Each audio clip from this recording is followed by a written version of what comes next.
Welcome back, everybody. So last video we talked about the correlation coefficient, our friend R, uh, but we mostly talked about it conceptually, kind of the logic behind it, how it works, what we do with it. Now we're going to get into the nuts and bolts of things and start talking about how it's actually calculated. So first, some basics. Again, this is a special correlation coefficient. It's the only one we're going to calculate, but it's specifically called Pearson's R, or Pearson's correlation coefficient, or there's even a slightly longer name for it. But one thing to know about correlation coefficients, which we already talked about in some of our scatter plots, it's what's called a bounded statistic. A correlation cannot be lower than -1. It cannot be greater than +1. If you try to calculate one and you get a bigger number, like, or I suppose a smaller number like -4 or like 1.5, stop, go back, you done goofed, you made a mistake, there's something wrong. It can only run from -1 to +1. That's the only range it can run in, which is one of those bounded statistics like probability, like the F ratio is on one side, on the low end. So again, you have a range of numbers that you know are the only acceptable numbers. Here's what our correlation coefficient looks like, and it's mirrored on the board behind me here. And we see R with SP in the numerator, SSX and SSY down here. You should be able to recognize, first of all, that you've seen these SS's before. These are sums of squares. We've seen that a lot the last several modules. We haven't seen this guy, though, SP. That's not a familiar one. So first, R is, again, the long name is the Pearson product moment correlation coefficient. I will not be testing you on memorizing that name. But again, that's more or less the full name. Of course, we can get sum of squares for the x variable. We can get sum of squares for the y variable. But SP is what's called the sum of products. Remember in the last video when I talked about the logic behind a correlation coefficient, that we could multiply deviation scores, and if they were consistently positive after we multiplied them, you'd get a positive correlation. If they were consistently negative, you'd get a negative one. So definitionally, that's what's happening here. So the deviation of each x score from the average x, just the deviation for each x, but the individual x score minus the mean x score. We take that deviation score, we calculate the same deviation score for y, and then we multiply them together. That's what it looks like right here. These are two deviation scores, and we've been seeing deviation scores all the way since back in, I think, module 3, whichever one was central tendency. But they're just deviation scores for the x variable and for the y variable, and then we multiply them together. That gives us what's called a product. We add up all of those products and we get the sum of products. It's right in the name, sum of products. The product of these deviation scores, we get those products, we sum them all up. Again, the definitional formula is close to the logic of what we're doing, but it's a little slow and error prone. The computational formula, again, can look a little more complicated, but it's much quicker to run. So sum of products is sigma xy, which is each data point's x score multiplied by its y score. So for each person, you take their score on variable x, you multiply it by their score on variable y, you add all those up. Then we have sigma x, all the x scores added up. We have sigma y, which is, of course, all the y scores added up, and we multiply those together. And then you divide that by the number of people that you have. Again, just like our within participants designs, it's not the total number of scores, it's how many people you measure. So don't just count up all of the scores. So again, to review, that's what we're looking at here. There are two different ways to get the sum of products. We're going to use that computational formula, but you can do it either way. I'm going to demonstrate the computational because it's easier and it's less error prone. Same thing with the sums of squares. We have definitional and computational formulas for them too, but I'm just using the computational one. That's what I'm interested in. So here's how we are going to work this. So let's say that we have a data set, and we've seen this data set already, and remember we had this as a sample scatter plot. The reason why I did that in the video instead of putting it in the practice quiz is because we're referring back to it here.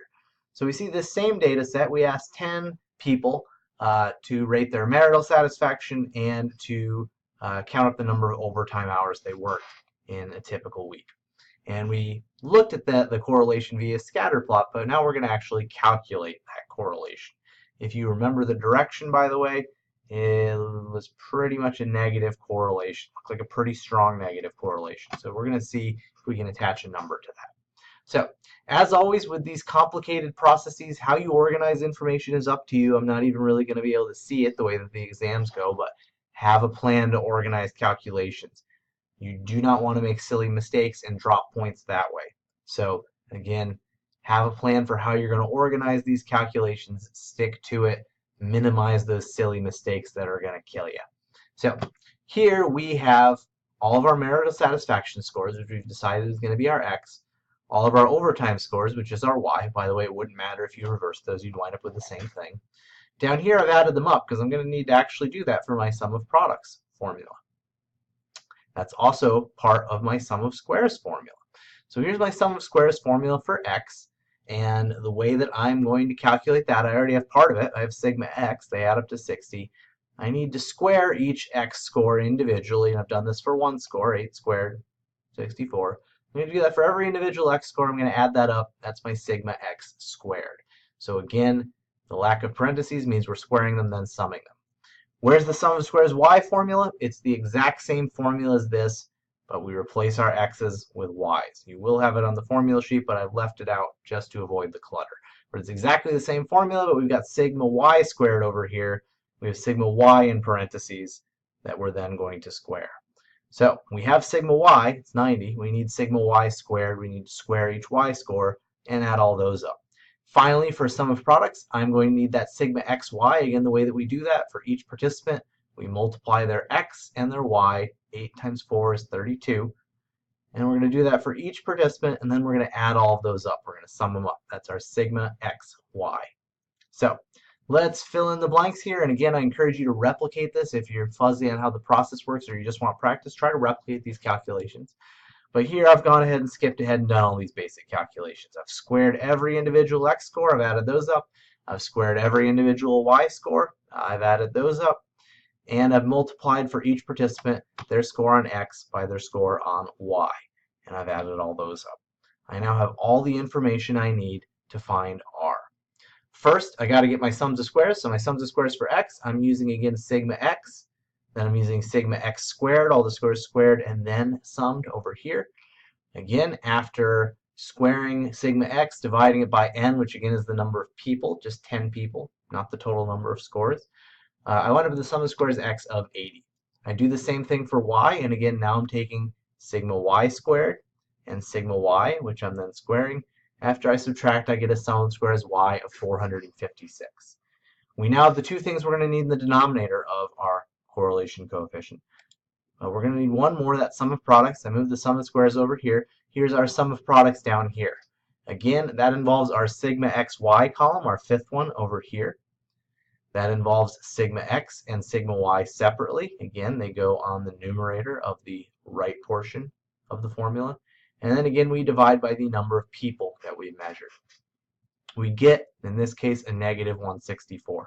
Now, some of you may be freezing up here and thinking, wait, there must be something wrong here, because you're remembering that sums of squares and variances can never be negative. Well, you are correct. Sums of squares and variances can never, ever be negative, so it's actually good if a little alarm bell went off here. But remember, correlations can be negative. And what determines that they are negative is that sum of products. What we're seeing here by getting a negative sum of products is that we have a lot of scores that are above average on one variable and below average on the other. For example, our first person is above average in marital satisfaction and below average in overtime hours. Because we have enough of that, our sum of products winds up being negative. We're going to have a negative correlation. But let's fit them all together and actually calculate that correlation. Move it to a separate slide for simplicity's sake. Here's what it looks like when you plug those numbers in. One very important note, don't ignore the square root down here in the denominator. We multiply our two sums of squares together, but then we take the square root before we do anything else. You'll wind up with some wacky r's if you forget to square root. Make sure that you're doing that. But anyway, our correlation winds up being negative 0.86. That's a really strong negative correlation. People that are happier in their marriages tend to work fewer overtime hours. People that are less happy in their marriages tend to work more overtime hours. And here we see that scatter plot again. Notice that we don't know why that's happening. We don't know if being unhappy is making people work more overtime, or if working more overtime is making people be less happy, or if there's some other factor we're not even measuring. But we can describe that relationship, and eventually we can use that data to make predictions about scores we don't even have yet. But that's all for now. That's calculating the correlation coefficient. Next up, we are going to put this into our hypothesis testing framework and see how we use correlations in our hypothesis test. See you then.